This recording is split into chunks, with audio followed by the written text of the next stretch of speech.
first off, I feel amazing. I mean, dreams come true. Like I said, it don't matter where you come from, how you start, it's all about how you finish. And like I said, the biggest thing for me right now, this is only the beginning, but I can't wait to get started. And this right there is a picture of my grandmother.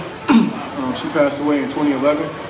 And like I said, before she passed away on her deathbed, I made her a promise, which was I was gonna get out of Richmond, California, get out of Oakland, California. I'm gonna go to Division I. I'm gonna live my dream, which is go to the NFL. And man, that's what I'm talking about. That's what I'm talking about. And you know, just that promise I made to her, that's what fuels me. That's why I play how I play, and that's how I act how I act. So when I got on stage, I was just a whole bunch of emotion and just kind of just flowed out because I mean the promise is complete. But as far as what I want to accomplish, it's just beginning. But that promise that I made to her, I mean, it was everything. Like I said, never knew my father growing up. Mother left me when I was 5 years old. So my grandma, she basically, she took care of me.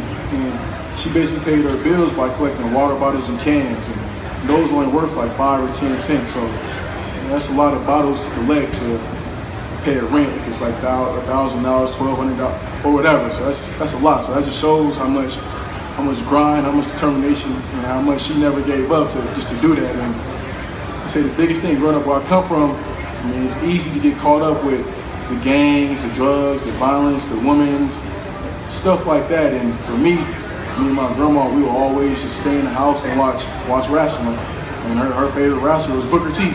And I mean, that's probably the biggest reason why I got dreads now, because of him and just because of, that was her favorite wrestler. And he actually hit me up on Twitter telling me good luck with everything, make your grandma proud and keep it going. And I almost teared up right there because as a kid, I watched him with my grandma. So like I said, she meant everything to me, and I promise meant everything to me, and I'm just happy I was able to complete it.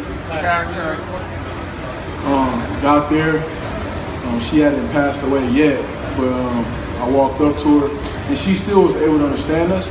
She would nod her head as best as she could. So I basically walked up to her and I told her, I said, I'm gonna get out of Oakland, get out of Richmond, go D1, live my dreams. And so about 30 seconds later, that was it. And she nodded her head and passed away. And from there, so that was probably the hardest moments of my life. But I probably wouldn't be sitting here right now talking to you guys if I didn't make that promise.